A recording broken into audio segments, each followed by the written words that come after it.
Paparan ini hanya memberikan gambaran untuk menjadi salah satu kemungkinan proses menanam dan menyiram yang membawa orang kepada keintiman spiritual. Dengan cara apa? Tentunya dengan cara mengenali faktor-faktor penting dan keterkaitan faktor yang satu dengan yang lain. Leadership itu diberikan kepada gereja dengan tujuan untuk supaya setiap anggota tubuh Kristus, anggota jemaat, bertumbuh menjadi serupa dengan Tuhan Yesus. Artinya apa? Artinya tugas gereja yang utama, tugas pemimpin gereja yang utama adalah meningkatkan spiritualitas tiap anggotanya. Nah, tadi Pak Dedi sudah katakan, yang tahu persis spiritualitas kita di mana tentu Tuhan. Tapi paling tidak orang di sekitar kita dan kita perlu tahu apakah kita progressing apa tidak. Bahwa skor tepatnya tentu hanya Tuhan yang tahu, tetapi bahwa kita move, bergerak, bertumbuh, menjadi lebih spiritual, itu orang sekitar kita bisa menangkap dan kita bisa tahu itu.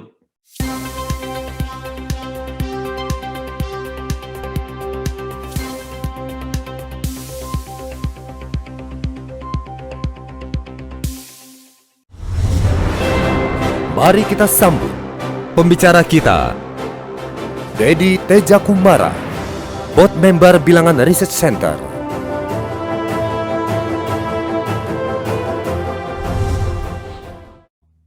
Ya, baik, selamat malam. Saudara-saudara dan Bapak Ibu yang saya hormati, yang dikasihi oleh Tuhan. Senang sekali pada malam hari ini kita bisa dapat berjumpa di dalam seminar. Dan secara khusus malam hari ini saya mewakili Bilangan Research Center akan menyajikan satu bagian yang terkait dengan hasil penemuan, penelitian, dan survei yang sudah dilakukan oleh Bilangan Research Center. Pada malam hari ini, sesuai dengan judul yang dipilih oleh Bilangan Research Center. Oke, sebentar ya. Ya, oke. Nah, sesuai dengan judul yang diberikan, hari ini kita akan membicarakan tentang vaksin. Vaksin untuk memperkuat spiritual intimacy, keintiman kita dengan Tuhan. Nah, tentunya kalau kita bicara soal vaksin, hari ini kita semua juga sudah banyak bicara soal vaksin. Fungsi vaksin adalah untuk memperkuat ya tubuh kita untuk bisa menjadi lebih baik dalam menghadapi hal-hal yang mungkin akan mengganggu, hal-hal yang mungkin akan menyerang kita ya. Dan dalam konteks itulah maka kita akan mengenali faktor-faktor penting dalam membentuk spiritual intimacy, sehingga dengan demikian kita bisa memperkuat diri kita, memperkuat hati kita. Dan artinya kita bisa mengetahui hal-hal apa yang bisa kita lakukan untuk menjaga dan memperkuat spiritual intimacy kita. Bapak Ibu, izinkan saya untuk sharing screen, dan dalam sharing screen ini mudah-mudahan bisa membantu dan memandu kita di dalam paparan ini. Ya.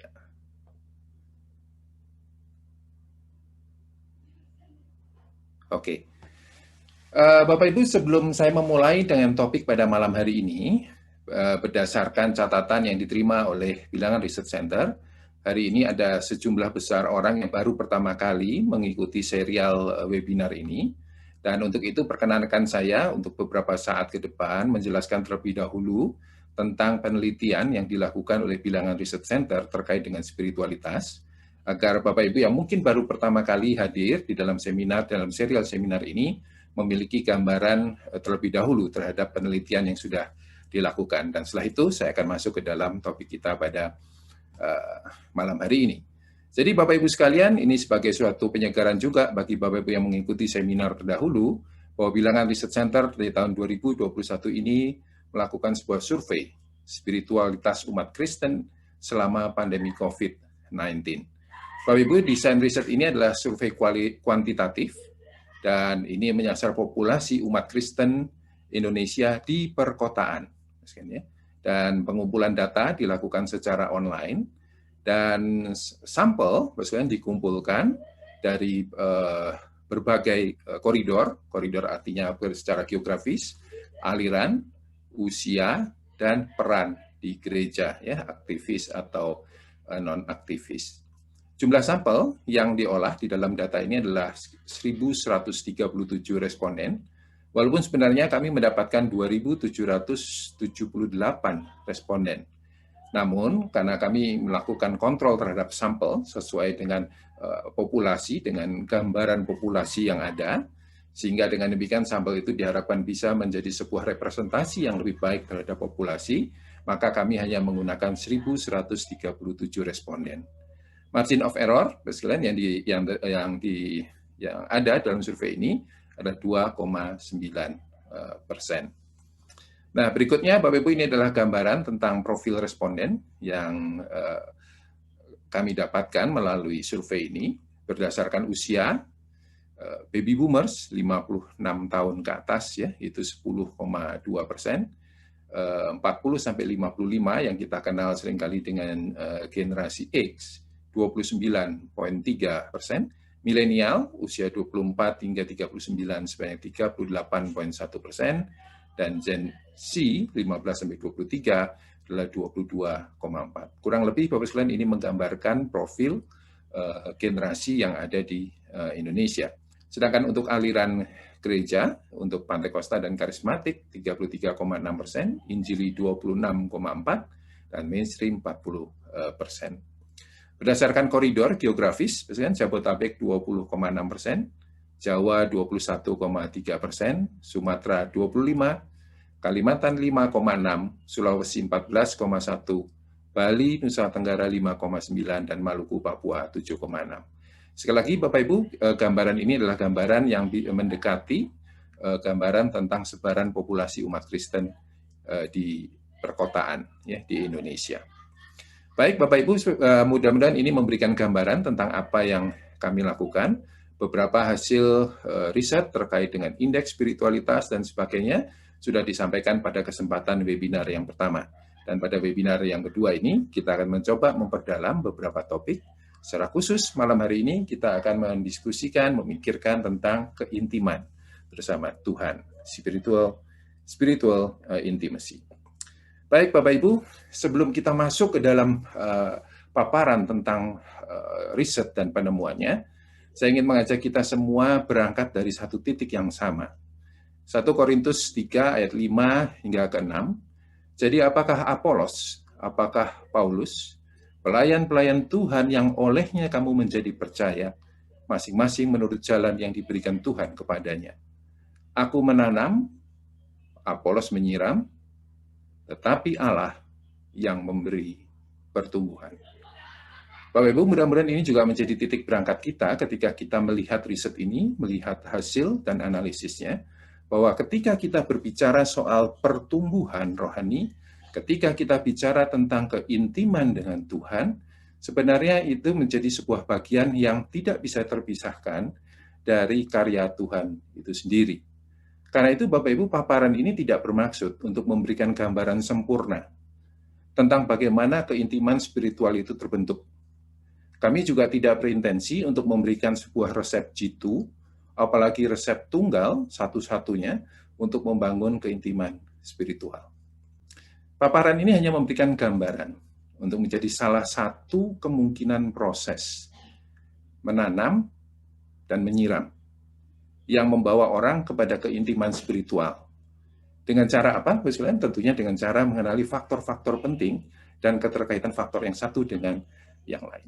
Itulah sebabnya dengan semangat itu, ketika nanti kita melihat hasil-hasil riset, kita sadar bahwa ini adalah bagian kita yang mungkin bisa kita lakukan untuk menanam dan menyiram. Mungkin ada banyak hal yang mungkin belum bisa dijelaskan, mungkin ada banyak hal yang belum bisa ditemukan, namun itu menjadi sebuah bagian dari perjalanan membangun keintiman bersama Tuhan sendiri. Bapak Ibu, pendekatan yang dilakukan dalam penelitian ini lebih bercorak eksploratif, artinya kita mencoba mengeksplorasi banyak hal di sana, dan ini bukan suatu penelitian yang mungkin bersifat konfirmatif. Baik Bapak Ibu, sekarang kita akan masuk pada topik kita malam hari ini, dan secara khusus malam hari ini kita bicara tentang keintiman spiritual, spiritual intimacy, kedekatan hubungan kita dengan Tuhan. Akan menjadi sebuah pertanyaan, apa yang kita bayangkan tentang keintiman spiritual? Dan tentunya ini akan menjadi sebuah dasar yang baik untuk kita mengetahui bahwa apa yang menjadi pandangan kita terhadap keintiman spiritual yang digunakan di dalam survei ini. Bapak Ibu, Yohanes 14 ayat 20 hingga 21, pada waktu itulah kamu akan tahu bahwa aku di dalam Bapa-Ku dan kamu di dalam aku dan aku di dalam kamu. Terus ini menjadi suatu gambaran keintiman yang luar biasa ya, antara aku dan Bapa, kamu di dalam aku di dalam kamu. Namun yang menarik adalah ayat ini dilanjutkan dengan barang siapa memegang perintahku dan melakukannya, dialah yang mengasihi aku. Dan barang siapa mengasihi aku, ia akan dikasihi oleh Bapakku, dan aku pun akan mengasihi dia dan akan menyatakan diriku kepadanya. Bapak Ibu, ini menjadi salah satu dasar kami untuk membayangkan atau memikirkan tentang apa yang kami maksud dengan keintiman spiritual. Keintiman spiritual dalam penelitian ini menggunakan pandangan bahwa keintiman spiritual tidak hanya berbicara soal perasaan, namun juga perbuatan. Dalam ayat yang tadi kita baca, berbicara tentang keintiman kita bersama Tuhan, di sana juga disinggung tentang bagaimana kita memegang perintah dan melakukannya. Keintiman spiritual tidak hanya bicara mengetahui, namun juga berbicara tentang mengalami dan melakukan.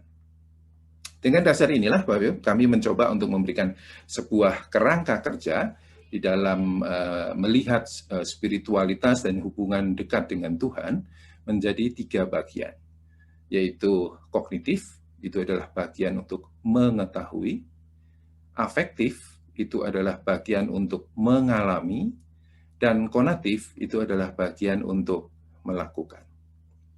Basic belief adalah suatu pemahaman iman dasar Kristen, nanti akan saya jelaskan satu persatu tentang hal ini, itu adalah mewakili sisi kognitif. Lalu exclusivity, experience, dan meaning itu mewakili sisi afektif. Itu bagaimana kita mengalami Tuhan di dalam hidup kita. Sedangkan sisi konatif, sisi melakukan, itu muncul pada 3 bagian, yaitu external practices, personal practices, dan evangelism dan discipleship, penginjilan dan pemuritan.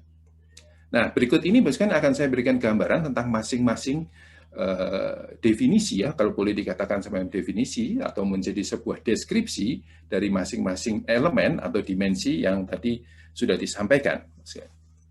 Pertama, basic belief. Basic belief di sini adalah pemahaman dasar akan iman Kristen.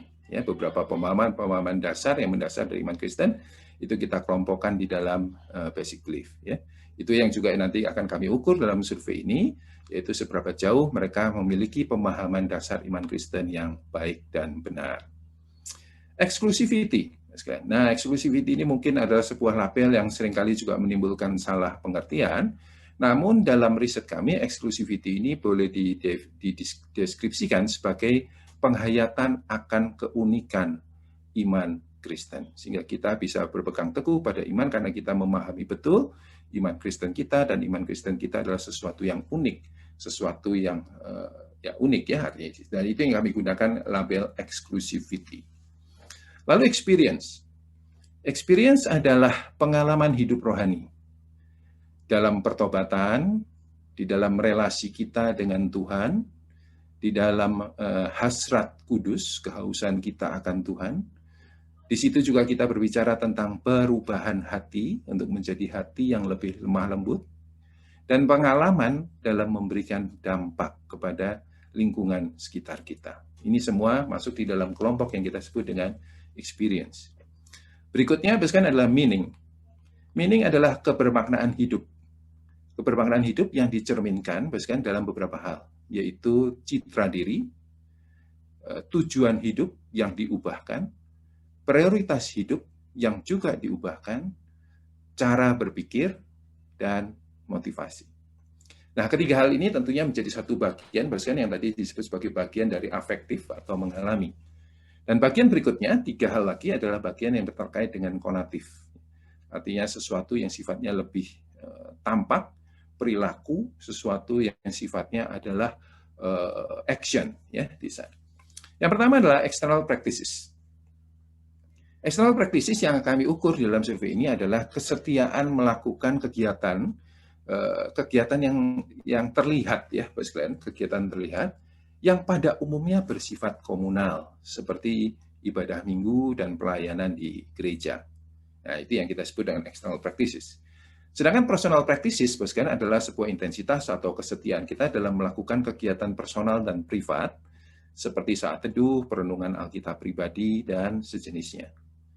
Evangelism dan discipleship, sekalian, ini kita ambil dari gambaran tentang amanat agung, yaitu kegiatan aktif untuk mengabarkan Injil dan memuridkan, yang tentunya dilandasi dengan belas kasihan atas jiwa-jiwa yang terhilang. Nah, Bapak Ibu, mungkin secara singkat dan cepat saya bisa menjelaskan masing-masing dimensi tadi dalam bentuk deskripsi atau definisi. Tentunya di dalamnya ada beberapa items, dan items itu dibentuk di dalam pertanyaan-pertanyaan yang terkait dengan deskripsi atau definisi yang tadi disampaikan. Nah, Bapak Ibu, untuk menjawab tentang apa faktor-faktor dari semua ini yang mempengaruhi keintiman kita dengan Tuhan, dan bagaimana faktor-faktor ini satu dengan yang lain saling terkait dan saling berelasi, maka kami melakukan sebuah analisis statistikal untuk hal ini. Nah, metode analisis yang dilakukan oleh peneliti kami, Bilangan Research Center, Saudara Cemara. Dia melakukan banyak hal terkait dengan analisis dan kesimpulan yang bisa diambil dari analisis statistik ini. Dua metode yang kami gunakan untuk menjelaskan tentang tujuan dan topik kita pada sesi yang pertama ini adalah partial least square. Ini hanya sebagai sebuah catatan teknis bagi Bapak Ibu yang tertarik untuk mengetahui dari mana kami mendapatkan hasil-hasil ini. Metode yang pertama yang kami gunakan adalah partial least square structural equation modeling (PLSM). Dan ini adalah metode statistik untuk menganalisis hubungan struktural antar variabel. Dan kemudian kita juga menggunakan regression, metode statistik untuk mengetahui hubungan fungsional ya, dari beberapa variabel terhadap satu variabel. Ini hanya sebuah catatan teknis, ini nggak usah terlalu khawatir dengan hal ini. Dan untuk kepentingan paparan umum, karena ini adalah audiens umum, maka penjelasan terkait dengan indikator-indikator statistik itu disederhanakan, dan akan disampaikan secara grafis. Nah, apa yang didapat, Jadi tadi kita punya 7 dimensi, dari kognitif, afektif, dan konatif. Itu menjadi dimensi-dimensi yang tadi menjadi bagian dari membangun hubungan intim ya dengan Tuhan. Itulah bagian-bagian yang kami turunkan dari sebuah cara berpikir bahwa itulah yang membentuk ya, itulah yang menjadi bagian dari keintiman kita dengan Tuhan. Lalu bagaimana hubungan satu variabel dengan variabel yang lain? Nah, berikut ini ini adalah gambaran dari peta relasinya. Jadi memang dimulai dulu dengan basic belief ya, basic belief, pemahaman iman, pemahaman terhadap dasar iman Kristen. Dan basic belief ini, pemahaman iman dasar ini akan membawa pengaruh, memberikan efek ya, langsung kepada dua hal, yaitu external practices. Jadi pemahaman iman Kristen akan membawa pengaruh kurang lebih sekitar 23,1% kepada external practices.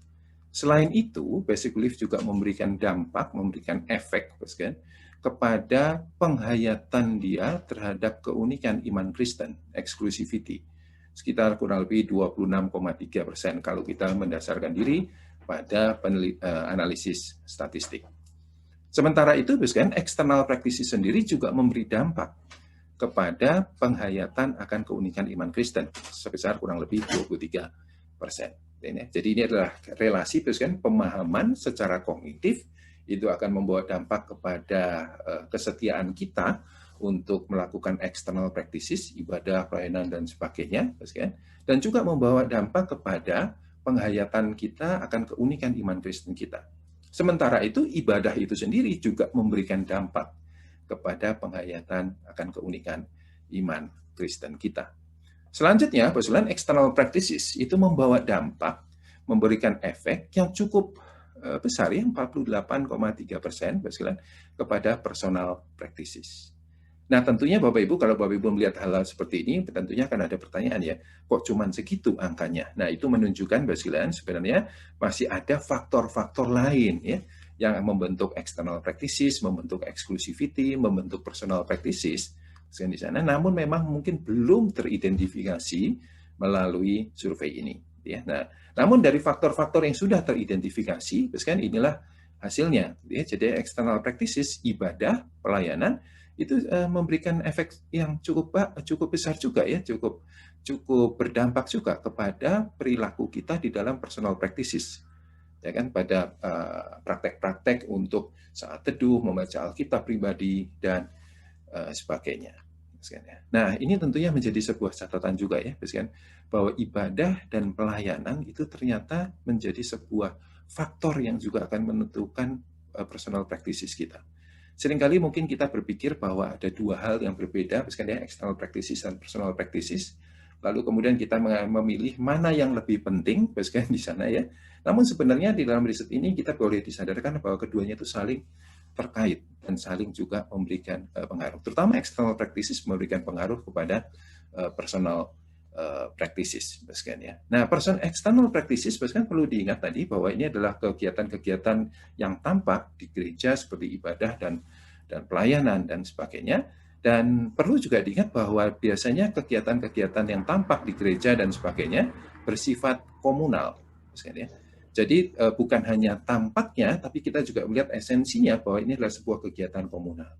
Itu sebabnya kegiatan komunal, kegiatan bersama-sama, itu juga memberikan pengaruh kepada personal practices yang sifatnya lebih privat dan lebih individual. Tentunya, ini menjadi sebuah catatan di dalam sebuah ibadah online yang hari ini sudah selama 1 tahun ini kita jalankan. Apakah di dalam ibadah online yang kita jalankan, ya kan, itu adalah sebuah tanda kutip external practices, karena itu adalah ibadah mingguan, ya, tapi apakah itu menjadi bagian dari personal practices atau sebenarnya masih membangun dari sisi komunal, ya? Itu akan menjadi sebuah topik yang menarik sendiri untuk dibicarakan lebih lanjut, dan mungkin di dalam webinar berikut dari BRC kita akan mendiskusikan dan membahas tentang hal itu. Lebih lanjut, Bapak sekalian, ini akan menjadi sesuatu yang lebih dominan dan penting. Personal practices membentuk experience dengan efek yang cukup besar, sekitar 60,5%, kan? Personal practices sifatnya privat, individu, penghayatan yang sifatnya individual, kan, itu membawa kepada pengalaman hidup yang kaya bersama dengan Tuhan.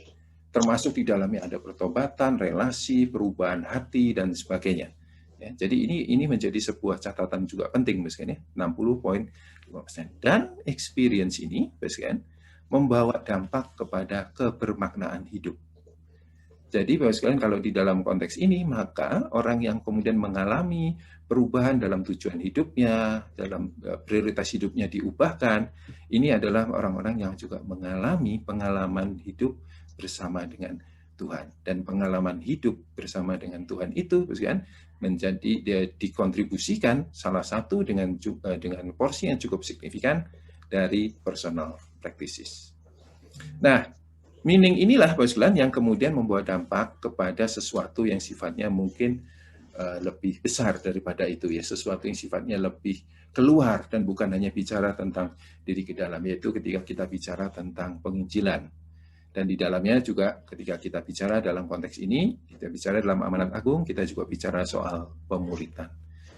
Kebermaknaan, Bapak sekalian, memberikan dampak pada keaktifan kita menginjili dan memuridkan sebesar 32,4%, sementara personal practices juga memberikan kontribusi, ya, efek sebesar 29,1%.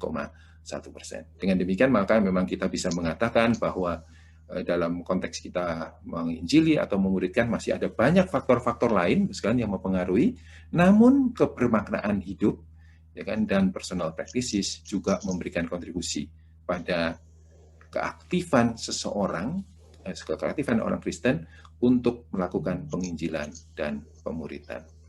Bapak Ibu, ini adalah gambaran besar kurang lebih keterkaitan satu dengan yang lain, sehingga nanti kalau kita bicara tentang keintiman, kita bisa lihat, Bapak sekalian, ada hal-hal mana yang harus menjadi perhatian kita, mana yang bisa perlu dites, itu yang nanti akan disampaikan pada sesi kedua, PCR, dan mana intervensi-intervensi yang bisa kita lakukan. Peta ini mungkin menolong kita untuk memahami hal itu.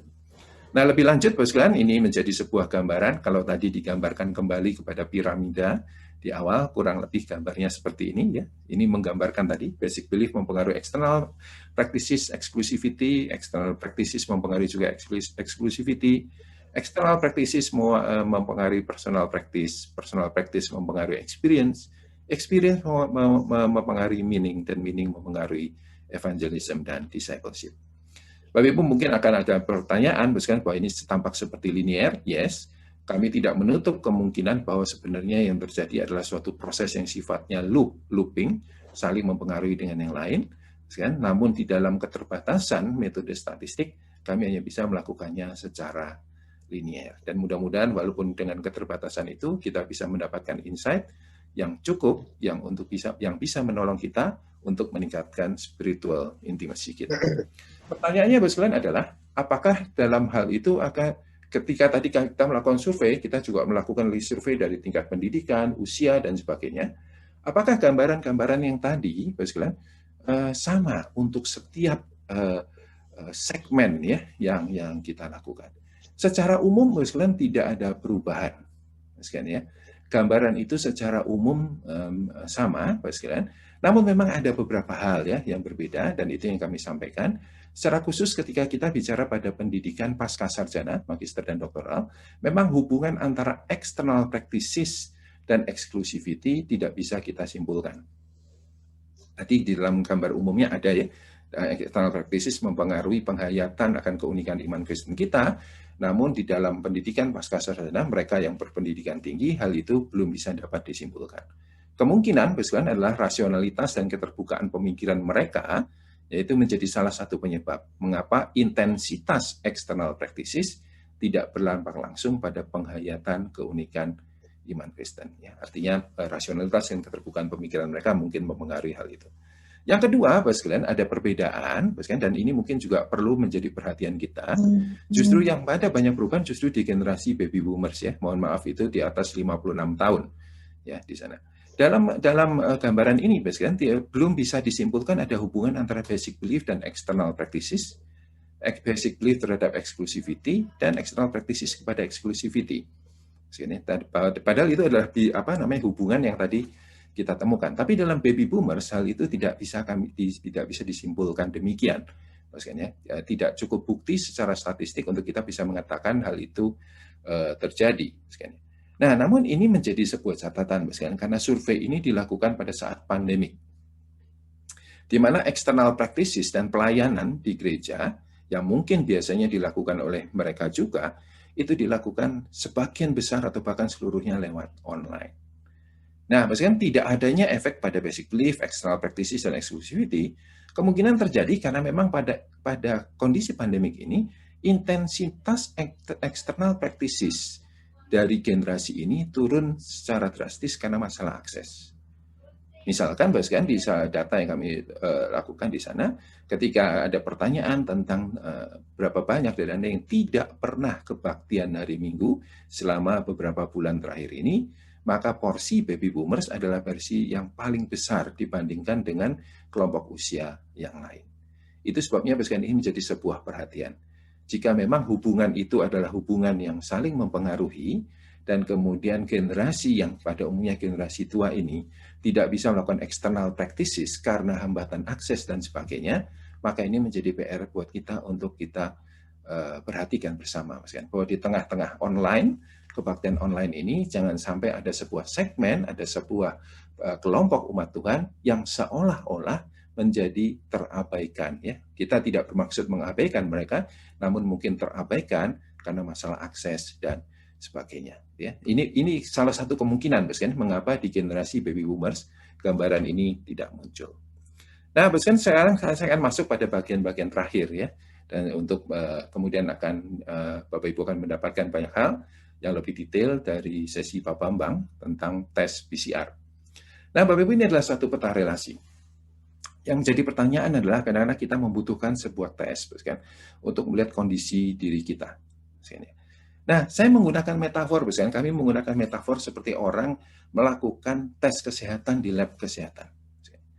waktu kita bicara tentang tes di lab kesehatan, misalkan, tes kesehatan di lab itu tidak memeriksa seberapa jauh kita berolahraga atau makanan apa yang kita makan. Mereka tidak ngetes itu. Yang mereka tes adalah apa?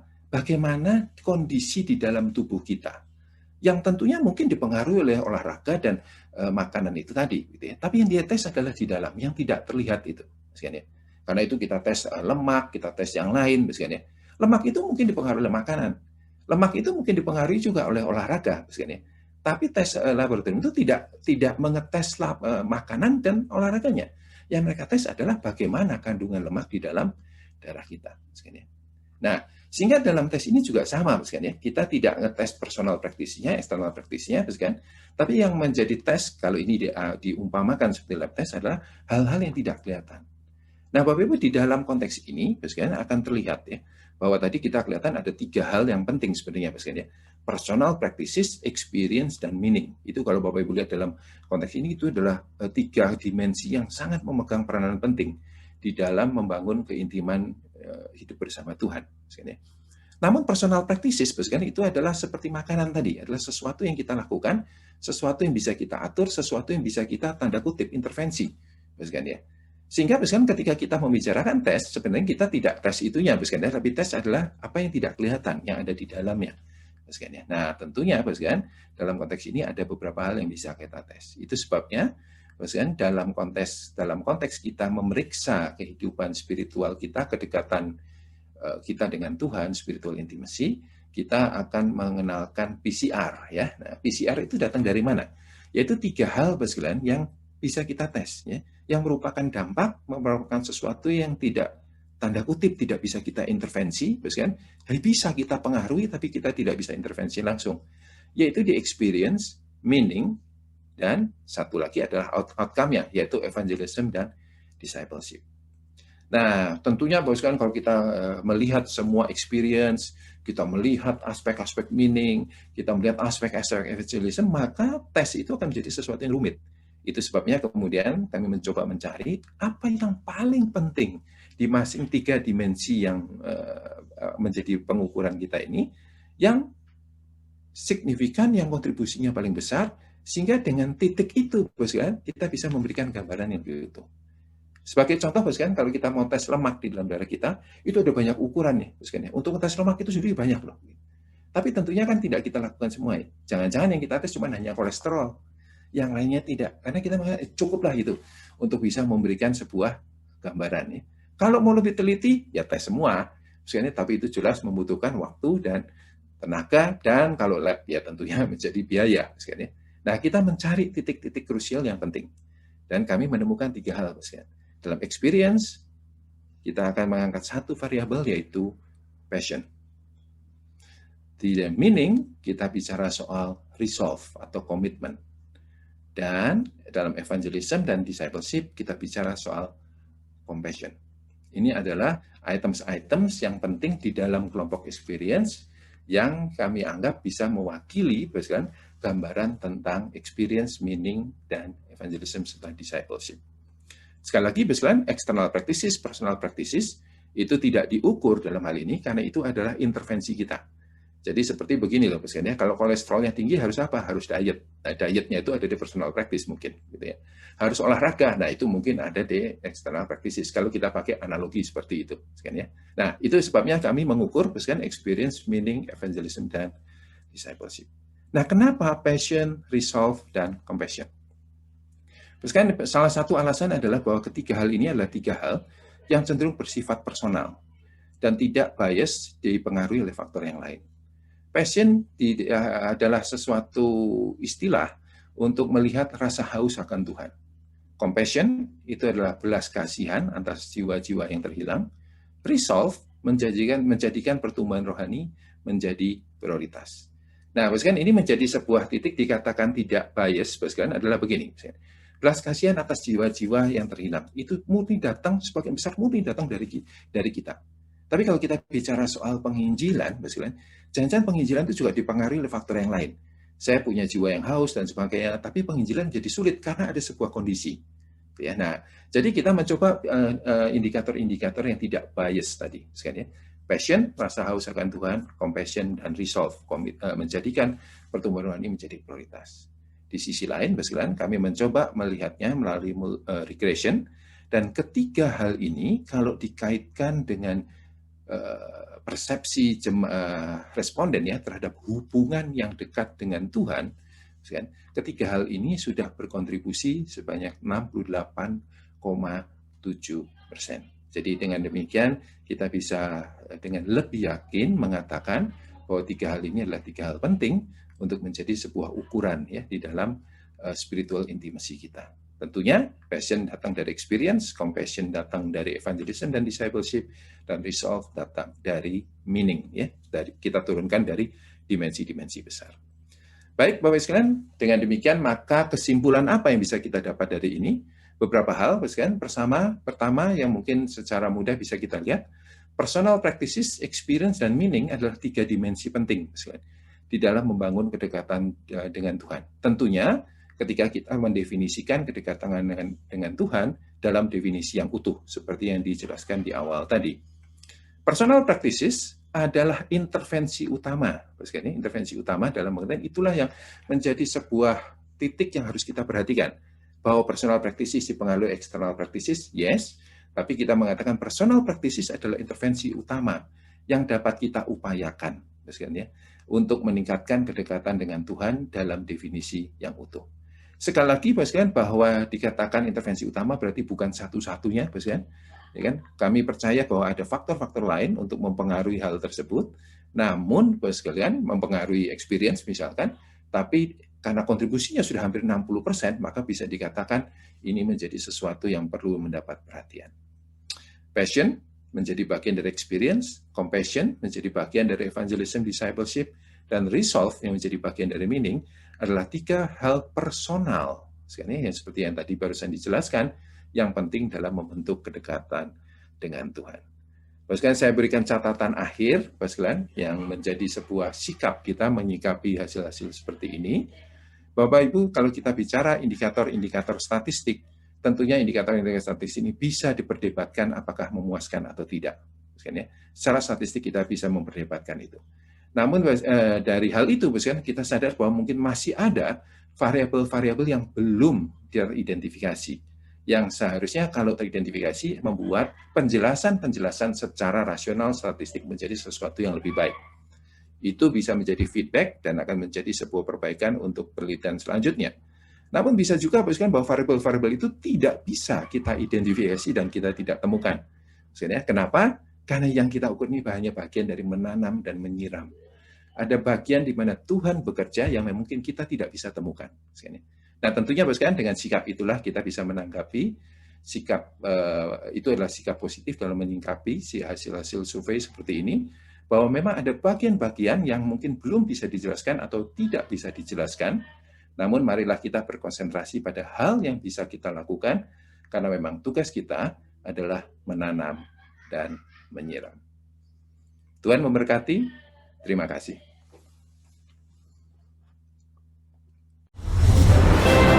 Mari kita sambut pembicara kita, Bambang Budianto PhD, CEO dari Leadership as Discipleship atau LED, Unleashed, dan Ketua Pembina Bilangan Research Center.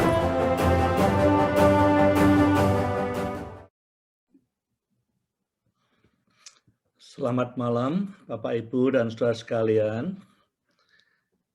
Saya sangat berterima kasih dengan uraian yang disampaikan Pak Dedi. Itu kira-kira separuh pekerjaan saya sudah selesai. Saya harap bisa melanjutkan dengan hal-hal yang lebih praktikal daripada angka-angka tadi.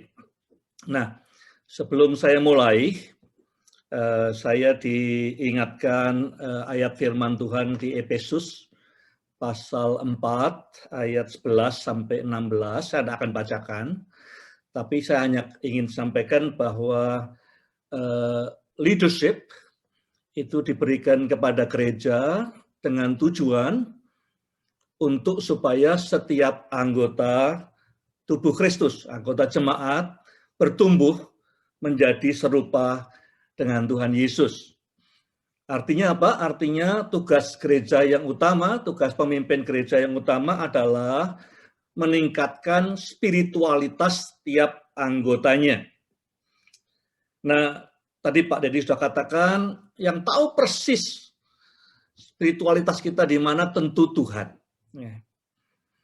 Tapi paling tidak orang di sekitar kita dan kita perlu tahu apakah kita progressing apa tidak. Ya. Bahwa skor tepatnya tentu hanya Tuhan yang tahu, tetapi bahwa kita move, bergerak, bertumbuh, menjadi lebih spiritual, itu orang sekitar kita bisa menangkap dan kita bisa tahu itu. Nah, Peter Drucker, kalau tidak salah, dia pernah berkata, hanya apa yang kita ukur itu bisa kita improve, gitu ya. Kalau kita tidak bisa mengukurnya, kita tidak bisa mengimprove-nya. Jadi walaupun kita hanya menyiram, tapi mungkin dengan nyiram dengan cara bagaimana supaya pertumbuhannya lebih baik, bisa itu yang dikerjakan oleh lembaga seperti BRC, menolong bagaimana gaya menyiram yang lebih baik, atau jamnya jam berapa, airnya seperti apa, dan segala macam. Tuhan yang memberi pertumbuhan. Jadi kalau kita tidak punya ukuran sama sekali, kita hanya berasumsi, ya, kita sampaikan khotbah tiap minggu, kita berasumsi mereka bertumbuh. Tapi kalau tanpa ada ukuran yang komprehensif, yang reliable, sulit untuk kita improve pelayanan kita. Nah, kita mengucap syukur dengan PRC, ya, tadi ada Pak Handi, Pak Dedi, Pak Hans, dan teman-teman yang lain, Cemara, ya, membuat satu tool, satu alat yang disampaikan Pak Dedi tadi dalam 7 dimensi, karena spiritualitas itu kompleks, gitu ya, utuh, tidak hanya masalah berdoa setiap hari atau baca Alkitab setiap hari, tapi tidak hanya ke gereja tiap minggu, tapi kompleks sekali, ada perbuatannya, ada feelingnya, experience-nya, dan macam-macam. Dan at the best, sebisa mungkin, BRC sudah menyediakan tool itu, 7 dimensi yang diungkapkan lewat riset ini. Jadi mulai sekarang kalau ada sebuah denominasi, misalnya, ya, mau itu GEMIP atau GEMIM atau GKI atau GBI, mau tahu progres spiritualitas jemaatnya, maka bisa pakai alat yang dimiliki oleh BRC ini, ya, bekerja sama dengan BRC, kita akan sediakan linknya, kita akan ajari di-train orang-orangnya untuk milih responden dan segala macam, kemudian diukur tiap tahun misalnya. Ya, di Amerika itu ada Gallup yang ukur tiap tahun pengunjung gereja dari tahun 37 sampai hari ini, 1937 sampai hari ini. Hari ini untuk pertama kalinya orang Amerika yang mengatakan bahwa mereka bergereja itu turun di bawah 50%. Ya, baru lihat datanya kemarin. Jadi kita pun di Indonesia, tiap denominasi, tiap gereja bisa ngukur apakah ayat pelayanan, menyiramnya, menanamnya itu efektif apa tidak dengan menggunakan alat BRC ini. Bukan alat yang sempurna, tapi kalau kita bisa ukur dari tahun ke tahun, kita bisa melihat apa yang perlu dirubah. Apakah ada kenaikan secara spiritualitas dan segala macam. Bukan soal angkanya, tapi soal trennya, progresnya. Apakah ke arah yang lebih intim dengan Tuhan atau tidak. Nah, kalau saya umpamakan dengan COVID, ya, maka memakai toolnya BRC ini, ya, riset spiritualitas ini, ya, dibuka untuk dibangun supaya gereja bisa memanfaatkannya.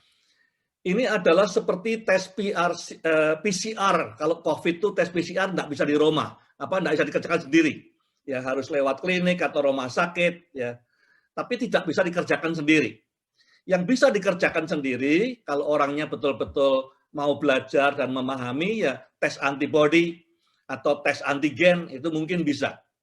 Nah, apa yang saya mau sajikan sebentar itu saya umpamakan seperti tes antigen atau antibody.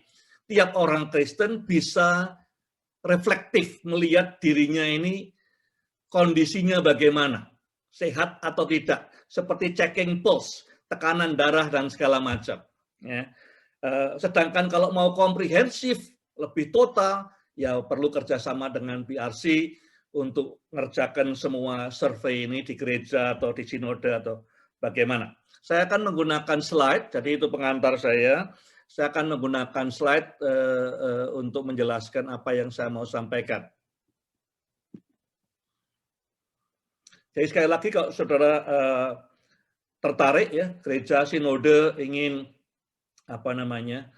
ingin track the progress of spirituality, kemajuan kerohanian jemaat di seluruh sinode dari tahun ke tahun di track terus, bisa kontak ke Michelle, ke PRC, bagaimana cara mengerjakan ini. Nanti akan diberi penjelasan lebih jauh. Tapi ini dibuat untuk supaya gereja bisa memanfaatkannya.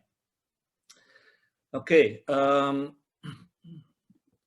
jadi PCR itu bukan PCR yang COVID yang kita pakai, P-nya itu passion, ya sudah dijelaskan panjang lebar oleh Pak Dedi, diwakili oleh satu pertanyaan, saya merasa haus akan Tuhan dalam 1 bulan terakhir.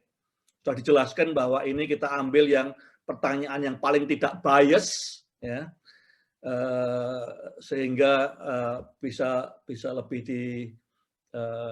ditarik hasilnya dengan lebih objektif. Yang kedua, compassion, itu kita tarik dari pertanyaan, saya dalam 1 bulan terakhir memiliki rasa belas kasihan akan jiwa-jiwa yang belum kenal Kristus. Dan R-nya itu dari kata resolve, commitment, ya, yang merupakan sebuah komitmen. Pertumbuhan rohaniku itu prioritasku. Ya. Kalau suruh milih pertumbuhan rohani atau es krim, milih pertumbuhan rohani. Pertumbuhan rohani atau jalan-jalan, pertumbuhan rohani. Jadi itu kira-kira 3 hal yang kita mau lihat, yang sudah dibangun tadi case-nya oleh Pak Dedi. Saya dengar juga, jadi ini prosesnya lebih reflektif. Ya, bisa sendiri di rumah, reflektif. Pak Robi mungkin besok akan jelaskan kenapa mungkin penyebabnya spiritualitas bisa rendah. Ya. Di Jakarta barangkali karena pemimpinnya semua sibuk dan macet, sehingga tidak pernah sempat untuk refleksi ke dalam, tidak pernah diem untuk reflektif. Nah ini latihan reflektif dengan PCR. Ini yang saya mau sampaikan, ya, yang di tengah-tengah itu hubungan pribadi dengan Tuhan. Jadi kalau kita mau mengukur orang lebih rohani apa kurang rohani, itu ukurannya adalah sedekat apa atau seintim apa dia dengan Tuhan. Jadi kalau digambarkan dengan ilustrasi, bukan ilustrasi tangga seperti naik tangga, tetapi ilustrasinya lebih ke lingkaran, lebih dalam, lebih dekat, lebih akrab dengan Tuhan. Itu menggambarkan tingkat rohani yang lebih baik. Nah, PCR itu adalah ekspresi daripada hubungan yang intim dengan Tuhan yang sudah disampaikan tadi. Haus akan Tuhan. Jadi kita pertama akan bangun dulu keterkaitan, korelasi antara hubungan pribadi dengan kehausan seperti apa, hubungan pribadi dengan belas kasihan seperti apa, hubungan pribadi dengan komitmen untuk bertumbuh itu apa. Itu kita di slide-slide awal di situ kita mau berbicara.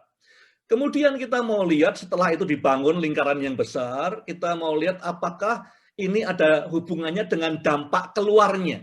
Ya, kita berasumsi kalau rohaninya itu baik, ya, rohaninya itu meningkat, maka ada pengaruh ke lingkungan. Satu, ada keterlibatan dalam pelayanan, ya, karena belas kasihan, karena haus akan Tuhan, terus bertumbuh, maka kemungkinan ada keterlibatan dalam pelayanan akan meningkat. Ini asumsinya. Ketiga, ini agak sensitif, apakah ada dampaknya terhadap tingkat persembahan, ya, korban. Alkitab berkata di mana hatimu, di mana dompetmu, di mana hatimu, begitu kira-kira. Ya, di mana dompetmu berada, di situ hatimu berada. Kemudian coba melihat, memuridkan orang lain apakah ada kaitannya. Cuman sekali lagi karena waktu terbatas, saya tidak sempat, tadinya saya sudah siapkan, saya ambil keluar beberapa slide tentang memuridkan. Jadi mungkin saya soroti yang 3 di atas itu.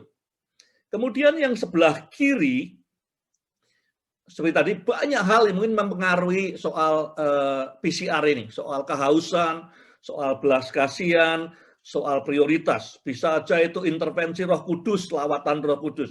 Bisa ada mentor yang baik, bisa ada khotbah yang menginspirasi, bisa aja komunitas yang saling membangun, bisa macam-macam.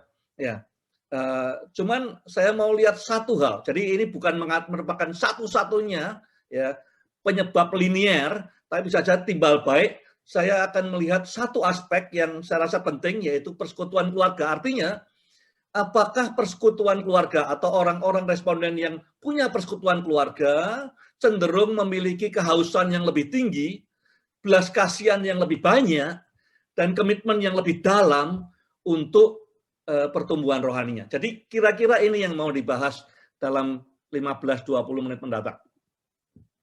Pertama, yang paling dalam tadi dulu. Jadi menurut data kita ada 61,3% dari responden kita yang berkata mereka akrab dengan Tuhan.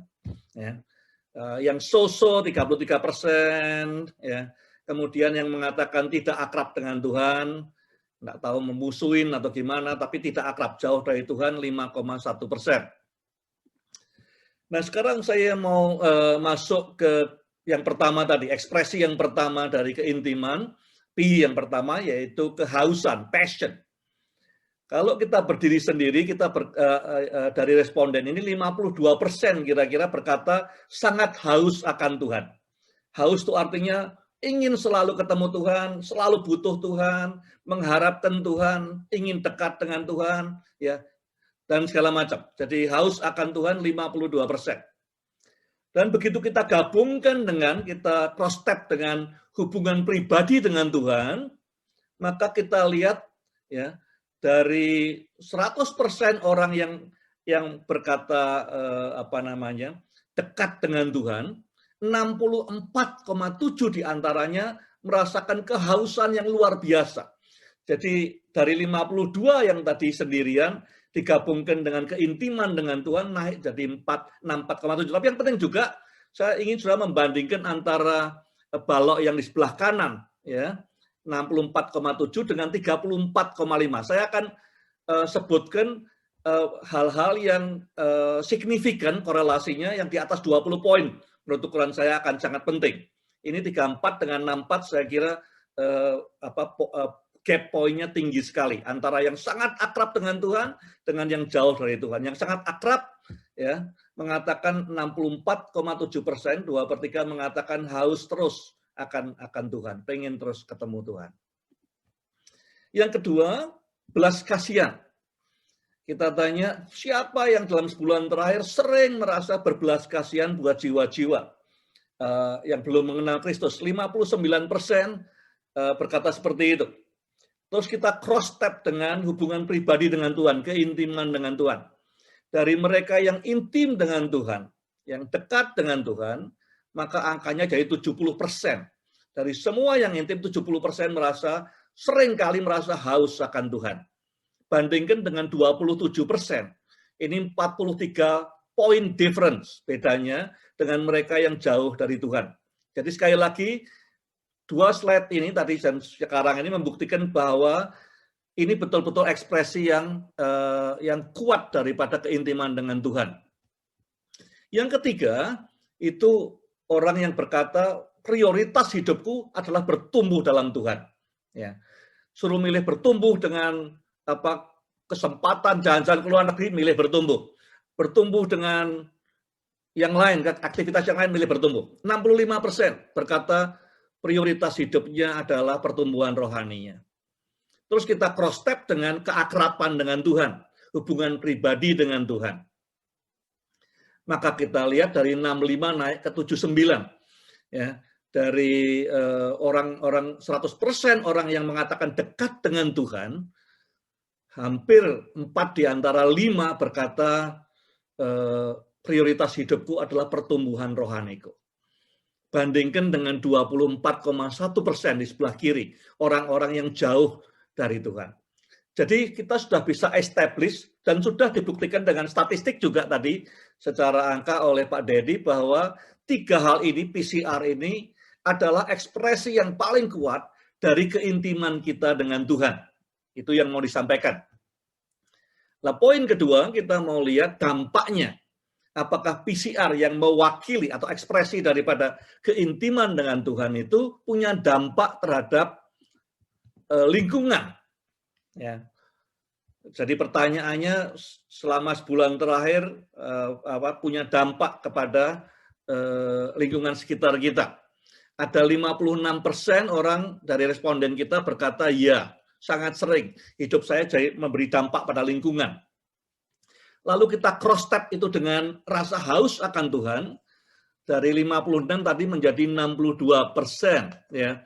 Jadi 62% orang yang haus sekali akan Tuhan, itu punya dampak pada lingkungannya. Bandingkan dengan 25% ya, yang yang haus, tapi punya dampak pada lingkungan. Ya, jadi bedanya cukup besar.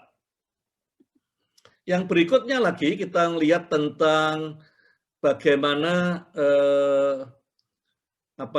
belas kasihan, nilai menularkan positif, kemudian kita cross step dengan belas kasihan. Kita lihat sekali lagi di sini yang sebelah kanan ya. Itu adalah 70%, hampir 70%, dibandingkan dengan 25% di sebelah kiri. Ya, jadi orang-orang yang punya belas kasihan terhadap jiwa-jiwa, 70% punya dampak pada lingkungan. Yang di bawahnya kita cross step antara mereka yang komitmennya pertumbuhan rohani dengan mereka yang punya dampak pada lingkungan. Bandingkan 60%, ya, 60% orang-orang yang komitmennya tinggi pada pertumbuhan rohani dibanding dengan mereka yang tidak punya komitmen pada pertumbuhan, hanya 12% yang berdampak pada lingkungannya. Jadi kalau dilihat dari 2 slide ini, maka sangat clear, lebih dari 30 poin bedanya, PCR memberi dampak, membuat perbedaan, ya, entah itu timbal balik atau satu arah atau multiple arah, tapi ada keterkaitan yang kuat, orang-orang yang haus akan Tuhan, orang-orang yang punya belas kasihan untuk jiwa-jiwa, orang-orang yang komitmen pertumbuhan adalah yang terpenting dalam hidupku, mereka memiliki dampak pada lingkungannya jauh lebih besar daripada mereka yang tidak haus akan Tuhan, tidak pernah berbelas kasihan buat jiwa-jiwa, dan tidak ada komitmen untuk bertumbuh. Bedanya lebih dari 30 poin. Ya. Sekarang masuk yang kedua, ya, tentang pelayanan. Kita cari tahu berapa banyak orang yang melayani, rutin atau tidak rutin. 63% dari responden melayani, yang 36 tidak ikut pelayanan. Kita tes dengan rasa haus. Jadi 65% dari mereka yang rasa hausnya tinggi itu terlibat dalam pelayanan. Ya, kita 2/3. Kemudian kita cross step dengan belas kasihan untuk jiwa-jiwa. Lihat 68% ya, itu terlibat pelayanan. Sedangkan yang tidak punya belas kasihan untuk jiwa-jiwa, hanya 34% yang melayani. 30 poin lebih bedanya. Yang berikutnya kita cross step dengan pertumbuhan rohani. Jadi mereka yang commit sungguh-sungguh untuk bertumbuh, itu 65% ya, terlibat pelayanan. Sedangkan yang tidak commit pertumbuhan rohani, hanya 37%. Sekitar 30 poin different. Jadi sekali lagi, untuk aspek kedua ini pun, ya, jadi ada dampak yang clear antara PCR, yaitu passion, rasa haus, compassion, belas kasihan untuk jiwa-jiwa, dan komitmen atau resolve itu ada kaitan satu tadi ya dengan memberi dampak buat lingkungannya, menjadi garam dan terang. Yang kedua, terlibat dalam pelayanan. Jadi semakin haus, semakin terlibat pelayanan. Faktor yang ketiga yang kita mau tes adalah soal persembahan. Ada pengaruhnya enggak sih? Rasa haus, belas kasihan, dan komitmen bertumbuh ada kaitannya apa tidak dengan tingkat persembahan. Nah, jadi ada 38,8% yang berkata bahwa mereka memberi tiap tahunnya lebih dari 10%, jadi lebih dari perpuluhan, lebih dari 10% dari pendapatannya setahun dipersembahkan pada Tuhan. Ya. Yang lain di 10% ke bawah. Jadi ini data yang baik buat gereja untuk melihat 38,8% memberikan lebih dari 10%. Di cross tab dengan kehausan tidak terlalu besar bedanya dari 38 di sebelah situ jadi di bawah. Ya. Dan kemudian jarak antara yang paling kanan itu 41 dengan yang paling kiri 31 ya 10 poin, tapi dibanding yang tadi yang 30 poin tidak terlalu clear. Jadi mungkin orang memberi kurang atau lebih, bukan soal kehausan akan Tuhan, ya, atau mungkin masalah kondisi yang lain kita tidak tahu. Tapi dalam hal kehausan dan persembahan ada kaitan tapi tidak sebesar tadi. Nah, bagaimana dengan rasa belas kasihan? Ya, rasa belas kasihan agak lumayan. Belas kasihan buat jiwa-jiwa dengan persembahan ada gap poin yang cukup besar, hampir 27% kira-kira. Dari yang sebelah kanan 45,3, di sebelah kiri 18,4%. Jadi belas kasihan buat jiwa-jiwa dan dompet ada lebih besar kaitannya daripada faktor haus tadi. Dan yang ketiga, soal komitmen pertumbuhan rohani juga sekitar 27%, saya kira gap-nya ya antara komitmen untuk bertumbuh dengan tingkat persembahan yang diberikan kepada Tuhan. Jadi ada kaitannya pelayanan dan seperti dampak ke lingkungan. Jadi itu coba di-establish, tapi ada satu lagi tentang pemuritan saya keluarkan tadi karena terlalu banyak slide-nya. Jadi kita sudah establish hubungan antara PCR, ekspresi daripada keintiman, dengan dampak. Yang pertama dengan lingkungan sangat jelas sekali. Orang yang PCR-nya kita lebih bawah tapi cukup besar. Yang ketiga dampak pada persembahan, ada kaitannya, tapi tidak sebesar yang 1 dan 2 tadi. Yang pemuritan juga demikian, walaupun datanya saya tidak sempat tampilkan, tapi lain kali mungkin kita bisa bahas. Dampaknya PCR terhadap pemuritan, memuridkan soal bukan juga ada, tetapi tidak sekuat 1 dan 2 tadi. Dan satu-satunya, saya tidak mengklaim ini yang paling besar, tapi kita mau mencoba satu hal yang mungkin penting, ya mungkin penting, sekedar teaser saja, ya bukan satu-satunya dan bukan linear, bisa aja PCR yang mempengaruhi keluarga, ya. Jadi kita mau lihat aja keterkaitannya seperti apa. Dari data yang kita punya, dari 100% respondennya ada 20% kira-kira yang ada yang 10% 2-3 kali, yang 1 kali dalam seminggu 20%. Jadi mungkin 50%, paling enggak sekali dalam seminggu ada persekutuan, 50%. Ya.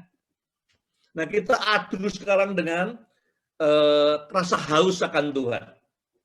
Sudah lihat, saya tadi standarnya pakai 20 poin different gap. Nah kita lihat di sini antara sekali dengan yang tidak ada. Ya. Maka ada sekitar 19,8% poin atau gap ya antara yang punya persekutuan dengan yang tidak ada persekutuan dalam keluarga. Kemudian di cross step dengan persekutuan keluarga dengan rasa belas kasihan untuk jiwa-jiwa. Sudah lihat gapnya sama, sekitar 20, persekutuan di keluarga dan yang tidak punya persekutuan di keluarga. Yang ketiga, kita juga cross step antara persekutuan keluarga dengan komitmen untuk bertumbuh. Ini lebih jelas lagi. Ya, 75%, 3 dari 4 orang yang punya persekutuan entah minimal sekali dalam seminggu, itu adalah orang-orang yang commit untuk pertumbuhan rohaninya. 55,4, bedanya 20 poin lagi. Ya, tiga-tiganya kira-kira bedanya 20 poin. Nah, sekarang saya coba cek dari sumbernya, hubungan pribadi dengan Tuhan, kalau di cross step dengan keluarga seperti apa? Kita lewati semua ekspresinya, langsung ke core-nya. Maka bedanya juga lebih jelas lagi, ada sekitar 30 poin different antara mereka yang memiliki persekutuan keluarga, sedangkan yang jauh dari Tuhan hanya sekitar 30% yang punya persekutuan keluarga. Ini data-data kesimpulan saya, beberapa kesimpulan yang ingin saya sodorkan. Jadi PCR itu adalah passion, compassion, dan resolve, kehausan akan Tuhan, belas kasihan untuk jiwa-jiwa, dan yang sangat kuat, ya 30 poin ke atas, ya rata-rata, dengan tingkat keintiman seseorang terhadap Tuhan, masing-masing juga menunjukkan keterkaitan yang cukup kuat dengan dampak di dua hal ini. Satu adalah menularkan nilai positif ke lingkungan, ya, dan kedua adalah terlibat dalam pelayanan. Jadi sangat kuat di dalam dua hal ini. PCR ya punya keterkaitan kehausan, belas kasihan, dan komitmen untuk bertumbuh, punya keterkaitan dengan tingkat persembahan maupun memuridkan orang lain dalam 3 bulan terakhir, tetapi tidak sekuat dari dua dampak yang sebelumnya kita lihat di kesimpulan terdahulu. Jadi kalau saya ringkas, ya sebagian besar ibadah keluarga, ya punya persekutuan keluarga, biasanya memiliki rasa haus akan Tuhan yang lebih daripada yang tidak punya ibadah keluarga. Memiliki lebih sering hatinya hancur, mengasihani jiwa-jiwa yang membutuhkan Tuhan dibanding mereka yang tidak punya ibadah keluarga. Dan lebih komitmen untuk pertumbuhannya dibandingkan mereka yang tidak punya ibadah keluarga. Jadi keterkaitan seperti itu ya dalam hal ini. Apakah itu timbal balik? Bisa jadi. Nah, dalam catatan akhir ini, kalau misalnya virus itu adalah PCR, ya, yang kita maksudkan virus adalah rasa haus akan Tuhan,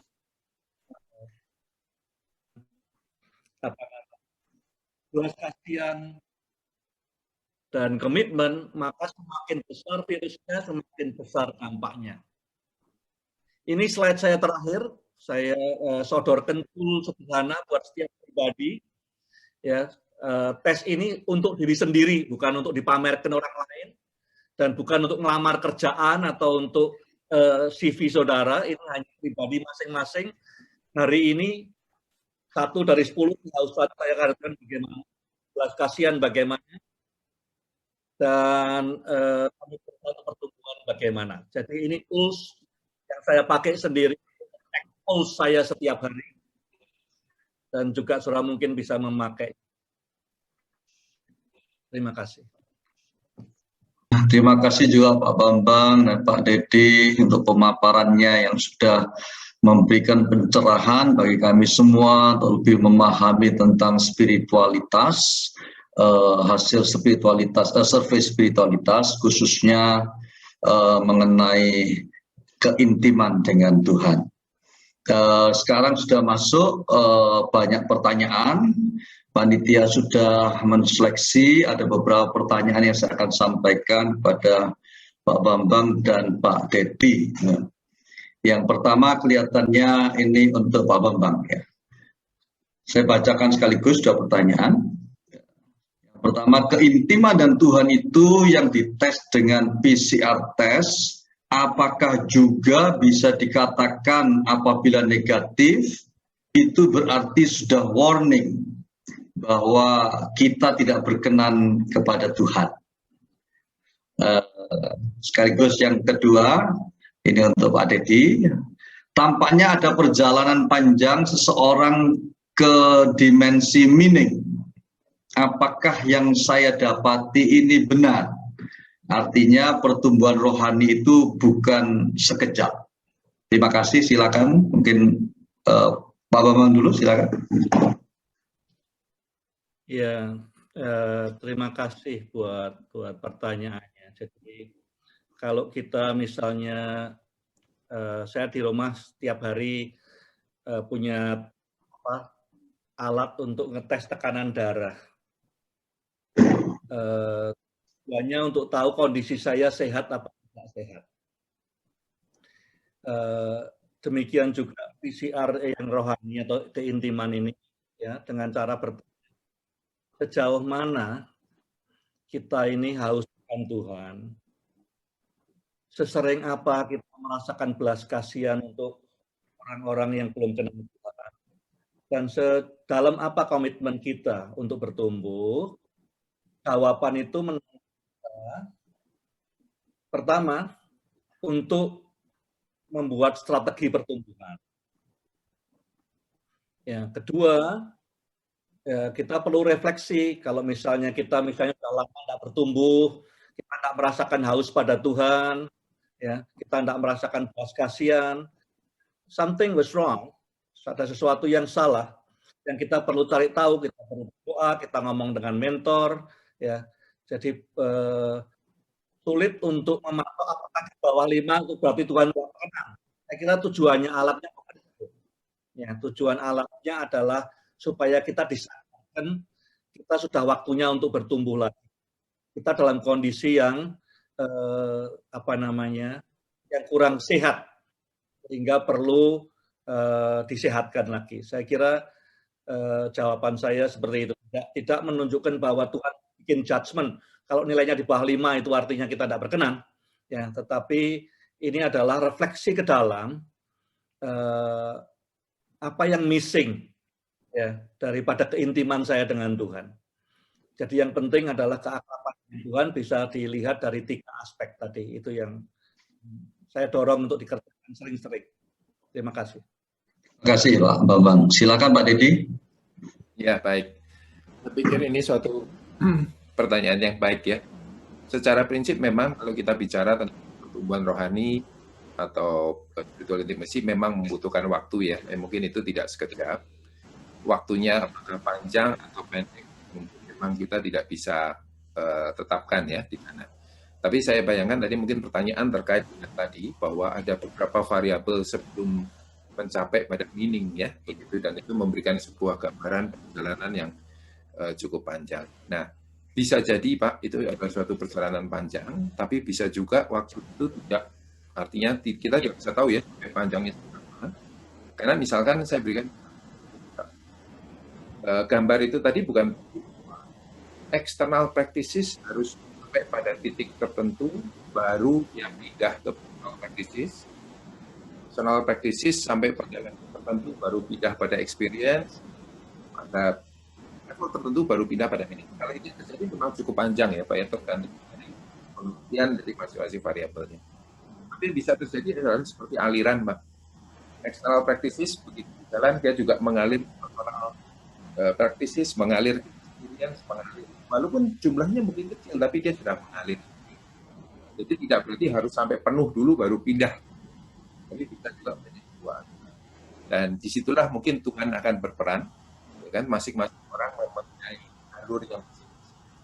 Walaupun jalurnya mungkin sama, tapi kecepatan prosesnya mungkin beda. Mungkin itu tanggapan saya. Terima kasih Pak Dedi. Pertanyaan berikutnya,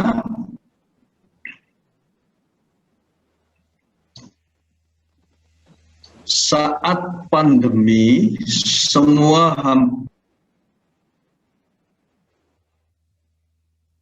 apakah mungkin hasil ini akan beda ketika situasi apakah mungkin situasi ke offline service? Generasi baby boomers yang terhilang,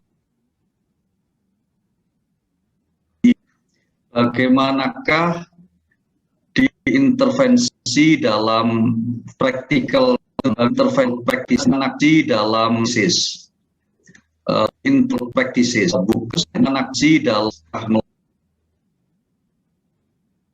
intervensional. Apa silakan bisa dijawab.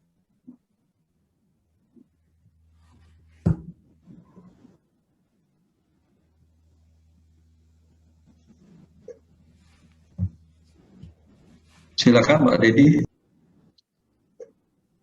Silakan Mbak Dedi. Oke, baik, terima kasih Pak Hans. Mungkin pertanyaan pertama ya tadi terkait dengan situasi ketika survei ini dilakukan. Karena ini memang sebagian besar online, apakah kalau offline akan ada hasil yang berbeda? Secara ya kalau kita melihat dalam penelitian, sangat mungkin ada perubahan.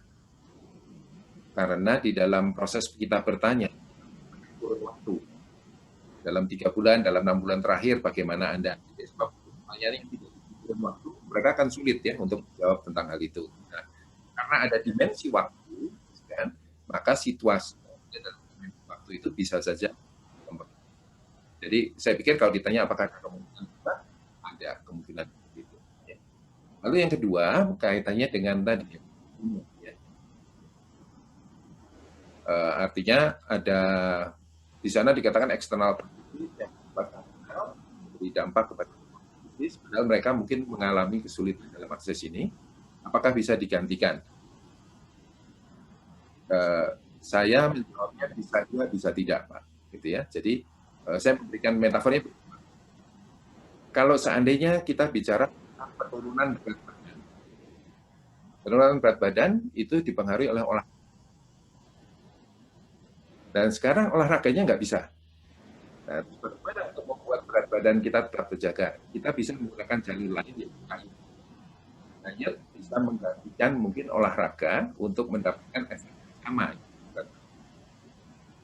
Tapi kalau kemudian yang kita ambil di tengahnya itu bukan berat badan, tapi kebugaran, Pak ya. Ketika olahraga tidak dilakukan, ya kan? Jangan-jangan diet tidak bisa menggantikan efek olahraga untuk kebugaran tubuh kita. Nah, memang kita belum bisa menjawab, kan, dampak dari external practices kepada personal practices itu, apakah yang tadi digambarkan dalam 40% tadi, apakah itu adalah sesuatu yang bisa digantikan dengan mengintervensi langsung personal practice-nya? Mungkin sebagian bisa, tapi mungkin ada sebagian yang memang tidak bisa digantikan, yaitu efek-efek yang memang nggak seperti kebugaran dan olahraga tadi. Jadi, saya menjawabnya kita intervensi di situ, tapi bisa juga ada bagian-bagian yang memang tidak bisa digantikan dari ibadah komunal itu tadi. Demikian Pak Hans, respon saya.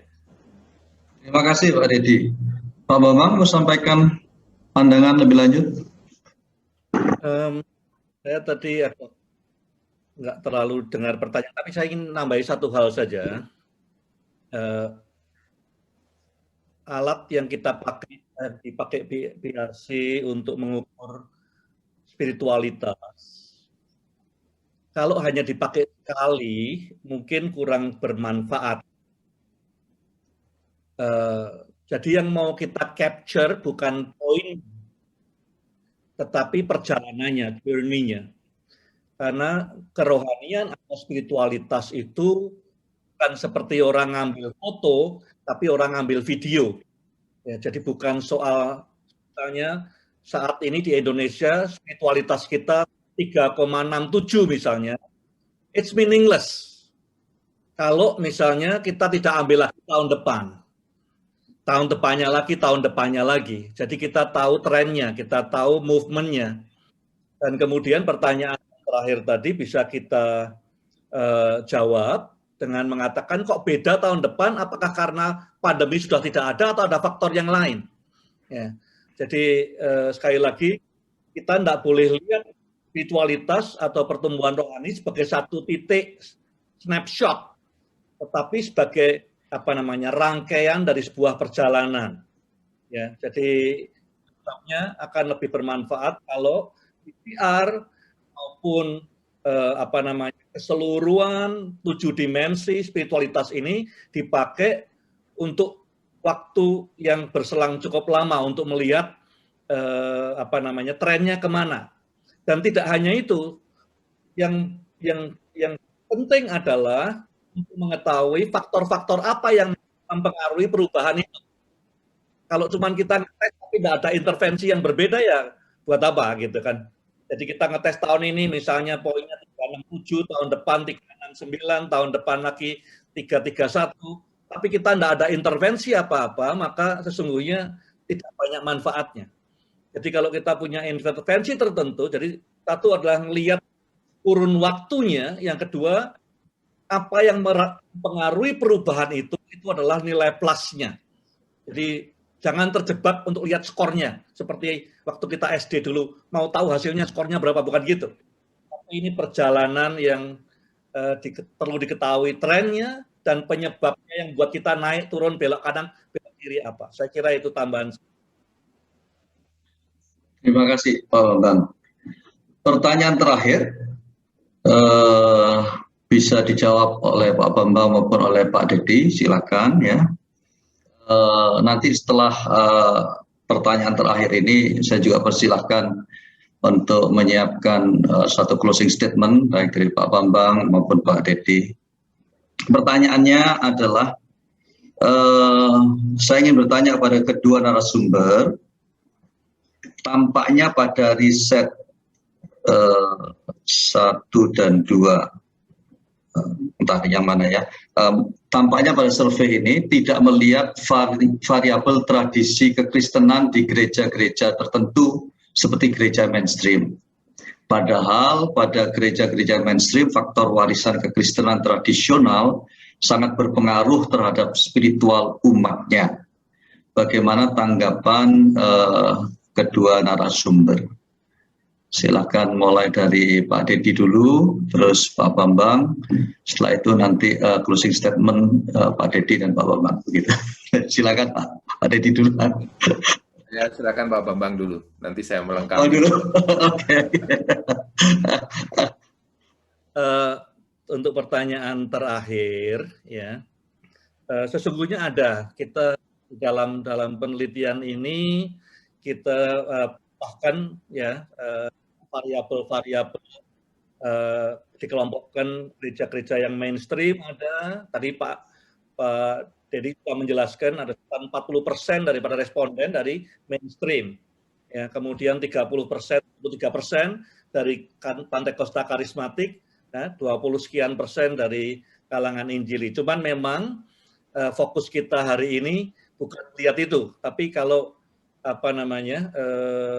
datanya ada, analisanya ada, cuman memang tidak ditampilkan malam hari ini. Jadi sesimpel itulah pertanyaannya, kita ngelihat tradisi-tradisi yang berbeda, bagaimana pengaruhnya pada spiritualitas dan segala macam. Datanya ada, analisanya ada, cuman waktunya yang tidak ada untuk ditampilkan malam hari ini. Silakan. Terima kasih. Ya, saya pikir tadi jawaban Pak Bambang tadi sudah menjawab juga ya tentang tadi gambaran itu tadi. Baik. Jadi mau sampaikan closing statement, silakan. Ya. Baik, Bapak Ibu sekalian, saya pikir kita sudah sampai pada akhir dari acara ini dan mungkin juga ada banyak diskusi, ada pertanyaan yang mungkin muncul, ada inspirasi, ada sesuatu yang mungkin membuat kita berpikir ulang tentang banyak hal. Namun saya pikir itu adalah suatu bagian dan yang baik ketika kita melihat hal-hal seperti ini. Ini bukan sebuah jawaban, Pak Sekalian, tapi ini adalah sebuah awal ketika kita boleh memikirkan ulang, mencari hal-hal lain ya yang bisa kita lakukan sebagai upaya kita mempertanggungjawabkan tugas kita menanam dan menyiram tadi. Seperti yang tadi mungkin juga sudah disampaikan Pak Bambang, bentuk-bentuk riset seperti ini adalah menolong kita untuk bisa menanam dan menyiram menjadi lebih efektif, ya. Tentang bagaimana hasilnya dalam pertumbuhan itu Tuhan sendiri akan menentukan. Tapi paling tidak kita sudah melakukan tugas dan tanggung jawab kita. Mungkin itu yang bisa menjadi catatan penutup saya. Terima kasih Pak Hans. Terima kasih Pak Dedi. Silakan Pak Bambang. Saya berterima kasih kesabaran Bapak Ibu Saudara semua mendengarkan malam hari ini. Ada dua hal saja yang saya mau titipkan. Ya. Saya berdoa supaya kita semua senantiasa sehat secara rohani. Ya. Tidak harus selalu ke laboratorium untuk ngecek itu. Bisa dicek di rumah dengan PCR. Ya. Dan itu bisa diajarkan kepada anak-anak kita, kepada tim kita. Saudara kan tidak mungkin bohongi dirimu sendiri. Ya. Tahu kehausannya kira-kira 6, dikasih 9 buat apa gitu. Bukan untuk lamar kerjaan dan segala macam. Jadi untuk menolong diri kita sendiri, ya bisa memanfaatkan lebih banyak refleksi, lebih banyak lihat ke dalam, lebih banyak evaluasi hidup supaya bisa progressing ke arah keintiman dengan Tuhan. Yang kedua, persekutuan keluarga itu bukan cell group, bukan cell group yang ada di gereja-gereja, bukan. Persekutuan di dalam keluarga, ya. Atau dalam istilah yang sering kali kita dengar juga, family discipleship, pesbah keluarga, bukan cell group, tetapi dalam keluarga, ayah, ibu, anak-anak dan segala macam. Itu, ya. Ini saya katakan kita belum membuktikan bahwa ini satu-satunya atau ini yang paling penting, tapi paling tidak yang bisa dibuktikan malam ini keterkaitannya sangat kuat, ya, antara persekutuan keluarga dengan kehausan, dengan belas kasihan, dengan komitmen untuk bertumbuh. Nah, daripada nunggu sampai semua ketemu, saya anjurkan kalau mau ada intervensi, coba yang satu ini. Ya. Mulai dengan persekutuan keluarga paling tidak seminggu sekali yang belum punya, dan kemudian dicek lagi tahun depan gimana, atau bulan depan bagaimana.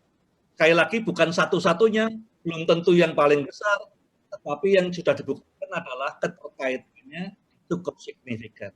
Daripada nunggu semua ketemu dulu, kapan nggak tahu, yang sudah tahu kita coba dulu, yaitu intervensi family discipleship, membangun keluarga yang berpusat pada Kristus. Itu titipan saya. Terima kasih sekali. Terima kasih Pak Bambang, Pak Dedi, Bapak Ibu sekalian yang begitu setia, sabar mendengarkan pemaparan kedua narasumber kita malam hari ini. Dan sungguh apa yang dipaparkan sangat menguatkan kita, memberikan highlight yang begitu clear tentang vaksin yang akan menolong untuk memperkuat keintiman spiritual kita. Pak Dedi memaparkan pentingnya 3 dimensi, yaitu dimensi personal practice, experience, dan meaning dari antara 7 dimensi yang menjadi kerangka penelitian BRC. Dengan personal practice sebagai intervensi utamanya. Dan dalam tataran personal, maka ada 3 indikator yang disampaikan yang mempunyai peran penting bagi hubungan yang intim dengan Tuhan, yaitu PCR, ya. Passion, kehausan akan Tuhan, lalu compassion, belas kasihan pada jiwa-jiwa, dan resolve atau komitmen to grow, ya, komitmen untuk bertumbuh.